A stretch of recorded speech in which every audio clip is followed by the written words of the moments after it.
ఓం సాయిరామ్. సాయి భక్తులందరికీ నమస్కారం అండి. అందరూ ఎలా ఉన్నారు ఫ్రెండ్స్?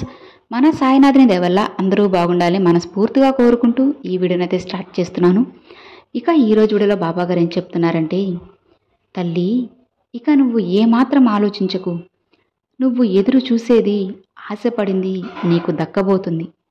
నీ సాయిని నమ్మి వెంటనే అందుకో బిడ్డా అని బాబాగారితో చెప్తున్నారండి. మరి బాబాగారు మనకి ఏం చెప్పబోతున్నారు, ఎలాంటి బహుమతి ఇవ్వబోతున్నారు అనేది ఆ సాయినాథుని మాటల్లోనే విందామా. బాబాగారు ఏం చెప్తున్నారంటే, తల్లి ఇక నీ బాధ అంతా విడిచిపెట్టు, అనవసరం అమ్మా. ఇక ఈ రోజుతో నీ కష్టకాలం పూర్తవబోతుంది. తదుపరి నుంచి నీకు అంతా ఆనందమే. అన్నీ నువ్వు అనుకున్నట్లుగానే నీ కుటుంబంతో ఆనందంగా గడిపే సమయం వచ్చేసింది. ఇక నీ కష్టాలు సమస్యలు అన్నీ తొలగిపోయి జీవితం ఆనందంగా ఉండబోతుంది. ఇప్పటి వరకు నీ జీవితంలో జరిగిన వాటిని తలుచుకుంటూ ఏడుస్తున్నావు కదా, ఇక బాధపడకు. ఒక్కసారి నీ కన్నీటి కళ్ళను తుడుచుకొని నీ సాయి కళ్ళతో ఈ లోకాన్ని చూడు. నీ కష్టాలన్నీ తొలగిపోతాయి. ఇక నీ సమస్యలన్నీ కొంచెం కొంచెం నీ నుంచి దూరం అవుతాయి. నువ్వు తలపెట్టిన పనులన్నిటిలో విజయం సాధిస్తావు. ఇక అతి త్వరలోనే నా ఆశీర్వాదం వలన నీకు అంతా మంచి జరగబోతుంది. మంగళకరమైన విషయాలు నీ జీవితంలో జరిపిస్తాను. ఎట్టి పరిస్థితుల్లోనూ నీ ప్రయత్నాన్ని ఆపకమ్మా. అసలు ప్రయత్నిస్తే జరగనిదంటూ ఈ లోకంలో ఏదీ ఉండదు. నీకు తోడుగా నేనున్నాను కదా, ధైర్యంగా ఉండు. అదే ధైర్యంతో ముందుకు వెళ్ళు, అంతా మంచే జరుగుతుంది. నన్ను నమ్మిన నా బిడ్డల బాధ్యత పూర్తిగా నాది. వారిని ఎల్లవేళలా కంటికి రెప్పలా కాపాడుకుంటూ ఉంటాను. తల్లి, ఒకవేళ నీ ప్రయత్నంలో నువ్వు కింద పడిపోతే నిన్ను పైకి లేపడానికి ఎవ్వరూ రారు. కానీ నీ బాబా వస్తాడు.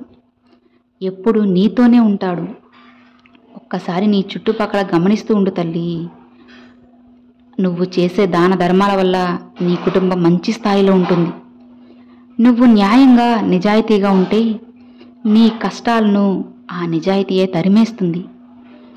ఎప్పుడైనా నీ మనసు బాధపడినా, గాయపడినా లేదా ఒంటరిగా ఉన్నప్పుడైనా ఒక్కసారి మనస్ఫూర్తిగా సాయి సాయి అని నన్ను ప్రేమగా పిలువు.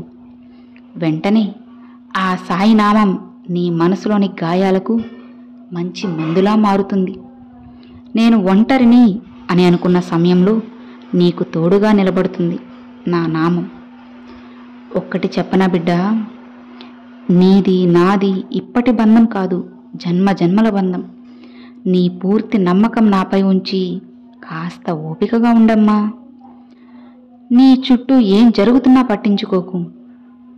ఒకవేళ నీ కోరిక తీరడం ఆలస్యమైతే కృంగిపోకు. సమయానికి అన్నీ అందేలా చేస్తాను. ఇప్పుడు కూడా నీ కోరికలు ఆశలు తీర్చడానికే నేను నీ దగ్గరకు వచ్చాను. నేను ఎప్పుడు నీతోనే, నీ పక్కనే ఉంటాను తల్లి. ఇక నీ దిగులంతా వదిలేసేయ్. నువ్వు నన్ను తలిచిన క్షణం నేను నీ పక్కనుంటాను, అండగా ఉంటాను. ఇక నువ్వు చేయాల్సిన పని ఏంటో తెలుసా? నీ కోరిక తీరడం కొంచెం ఆలస్యమైంది అని బాధపడుతూ కూర్చోకు. ఎట్టి పరిస్థితుల్లోనూ నీ నమ్మకాన్ని, ధైర్యాన్ని కోల్పోకు. ఏం జరిగినా సరే అంతా మంచికే అని అనుకో. నీ సాయికి ఇంకా దగ్గరవు తల్లి. నేను నీతోనే ఉంటాను. ఇక్కడ నువ్వు భయపడినట్టుగా ఏదీ జరగదు. అసలు నీ బాబా జరగనిస్తారా చెప్పు? నీ ఆశలు, నువ్వు ఎదురు చూసేవి అన్నీ నీకు దక్కుతాయి. ఇకనైనా నవ్వు తల్లి. నువ్వు ఏదైతే కోరుకుంటున్నావో అదే నీ ముందుంచుతాను. నమ్మకంతో ఉండు తల్లి అని బాబాగారితో చెప్తున్నారండి. చూశారు కదండి, ఈరోజు బాబాగారు పంపిన ఈ మంచి సందేశం మీ అందరికీ నచ్చింది అని అనుకుంటున్నాను. నచ్చితే లైక్ చేయండి, మరికొంతమంది సాయి భక్తులకు షేర్ చేయండి. ఫస్ట్గా మన ఛానల్ చూసారు, సబ్స్క్రైబ్ చేసి సపోర్ట్ చేయండి friends. Thanks for watching. Om Sairam.